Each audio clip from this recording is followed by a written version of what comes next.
지금부터 집합의 분할에 대해서 공부해 보도록 하겠습니다. 집합의 분할입니다. 분할이니까 이걸 묶음으로 나눈다는 이야기죠. 그래서 우리가 A라는 집합을 A, B, C, D가 원소인 이런 집합이라고 생각하고요. 이 집합을 이 원소가 4개죠. 4개를 우리가 2개의 묶음으로 나누는 방법에 대해서 생각을 해보도록 하겠습니다. 일단 2개의 묶음으로 나누려면 우리가 중요한 게 뭐냐면 일단은 2개의 묶음이니까 하나의 부분집합이 되겠죠. 부분집합이 되는데 이 부분집합이 공집합이 안 돼야 됩니다. 공집합. 그리고 이 각각의 이 부분집합은 서로 소여야 되겠죠. 서로 소란 이야기는 예를 들어서 뭐 A와 B의 교집합이 결국은 공집합이 돼야 되겠죠. 그래서 그렇게 공집합이 아닌 이 서로 소인 집합으로 이 묶음으로 분할하는 방법은 이렇게 되겠죠. 결국은 이 4개의 원소니까 일단 1개, 3개로 이렇게 묶음을 하는 방법과 2개로 묶으면 이렇게 크게 보면 이렇게 나눠지겠죠. 앞에서 우리는 이미 분할에 대해서 공부를 했었고 또한 또 우리가 접시와 빵에 대해서도 우리가 공부를 했었는데요. 이 부분에 대해서 생각을 해보면 일단 AC로 우리가 2개의 묶음으로 한다는 것은 결국은 이런 이야기겠죠. A라는 집합하고요. 나머지 B, C, D 또 B로 하나 하고 나머지는 A, C, D로 이렇게 되는 경우가 있고요. 또 C 하나 하고 A, B, D가 있고요. 또 D하고 결국은 A, B, C로 이렇게 2개의 묶음으로 해준 총 이 4가지 방법이 있겠죠. 이 방법은 결국은 이 이야기겠죠. 이 4개 중에서 일단 한 개를 뽑고요. 한 개를 뽑고 나머지 이 3개에서 3개를 뽑는 이런 형태의 방법이라고 이렇게 이야기를 했었죠. 그리고 사건 매일은 결국 4가지가 되는 거고요. 이렇게 2개로 묶는 경우는 어떻게 됐었죠? 앞에서 우리가 했지만 AB, AC, AD, 그 다음에 BC, BD 하고 CD 총 이렇게 6가지 방법이 있지 않습니까? 그리고 나머지는 이게 CD가 되겠고요. 이렇게 해서 BD가 되겠죠. 이 경우에는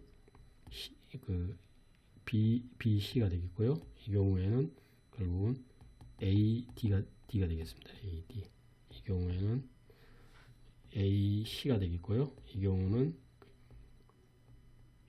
A하고 B가 되겠습니다. 이렇게 해서 우리가 6가지 방법이다. 즉 4개에서 2개를 뽑는 이 6가지 방법이라고 생각을 할 수 있겠지만 이 부분하고 결국 A, B하고 CD가 되는 이 부분이 결국은 겹치지 않습니까? 그래서 각각의 경우가 AC하고 이게 BD 이게 또 겹치고요. 이게 겹치기 때문에 결국 4개에서 2개 뽑고 2개에서 다시 2개 뽑는 이러한 경우의 수에서 다시 우리가 2팩토리얼로 나눠줘야 된다고 이야기를 했지 않습니까? 2가 겹치기 때문에.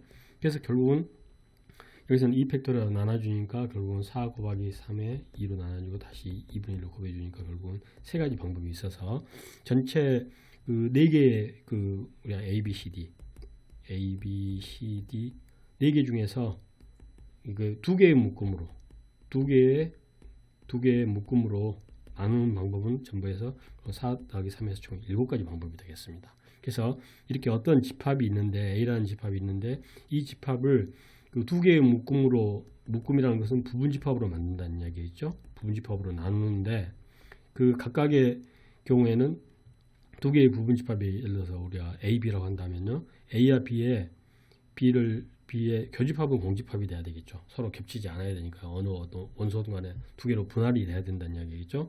그 다음에 A하고 B를 결국 합하면 전체 집합 U가 되는 이런 형태를 우리가 집합의 묶음이라고 보고요. 이걸 우리는 기호로 이렇게 표시해야 합니다. S하고 4개의 원소를 2개의 묶음으로 나누는 방법이다. 그래서 이 답은 바로 7이 되고요. 이때 이 S는 바로 스털링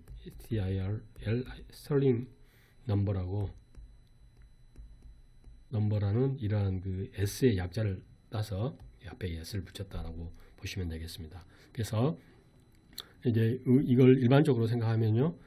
어떤 전체 집합이 A라는 집합이 있는데 이 A라는 집합을 그 결국은 몇 개로 쪼개냐면 n개로 분할을 합니다. 그런데 A1, A2가 있고 AN개가 있겠죠.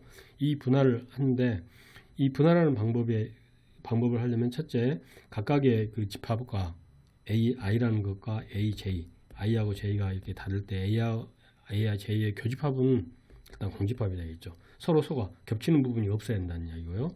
두 번째, 모든 집합을 A1에서 A2 다 이렇게 AN까지 합하면 전체 A가 돼야 된다는 이야기죠. 그래서 이 전체 집합이 A가 되고 각각의 경우를 이렇게 전부 쪼개는 경우가 되겠죠. 하나도 그 남김없이요. 겹치는 부분이 없이 이렇게 나누는 것을 바로 집합의 분할이라고 이렇게 이야기합니다. 그래서 n개의 그 원소 중에서 이 n개라 하지만 이걸 k개라고 하겠습니다. k개로 나누는 거, k개죠. k개로 나누는 것을 우리는 n개의 원소에 된 이 집합 A를 k개의 묶음으로 이렇게 나눈다 해서 이걸 S하고 nk로 이렇게 이야기를 하고요. n이 바로 우리는 전체의 그 원소의 이 집합의 바로 원소의 이 개수가 되겠죠. 원소의 개수가 되고요. k는 바로 이 하나의 그 묶음이다. k개의 묶음이다. 즉 부분집합의 개수다라고 이야기를 하면 되겠습니다.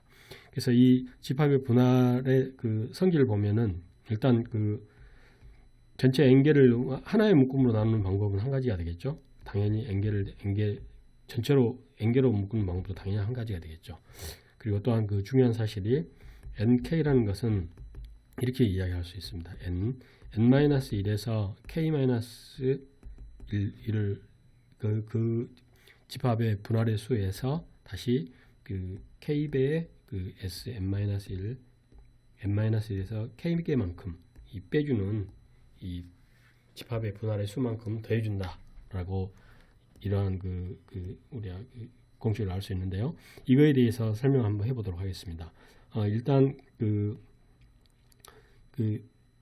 A라는 집합이 그 1, 2에서 3에서 그 n까지 나가는 이러한 그 원소가 n개죠. n개 중에서 그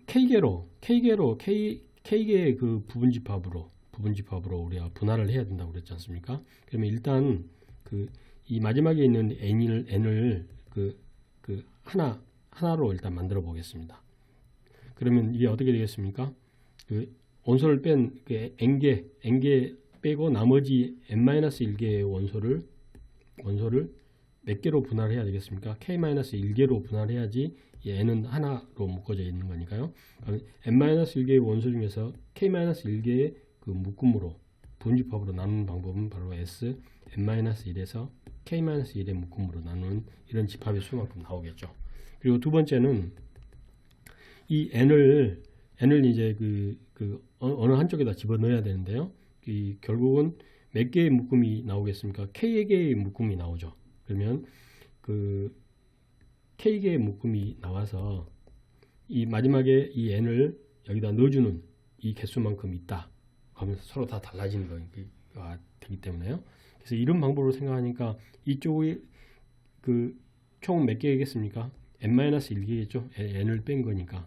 그래서 k개의 묶음으로 일단 나눠야 되겠죠. k개의 묶음으로 나누어서 그 경우에 n을 이쪽에 넣어줄 것이냐, 1, 2, 3, 4 이런 묶음인데 이쪽에 넣어줄 것이냐, 이쪽에 넣어줄 것이냐에 따라서 다 각각 다 달라지게 되는 거겠죠. 그래서 결국은 그 n 한 개를 이 k개의 묶음에 넣어주는 k만큼 다시 k개의 곱만큼 이 개수가 늘어나겠죠. 그래서 결국은 이거에다가 플러스 이만큼이 된다라는 게 그 집합 분할의 수의 그 성질에 대해서 우리가 공부를 했습니다.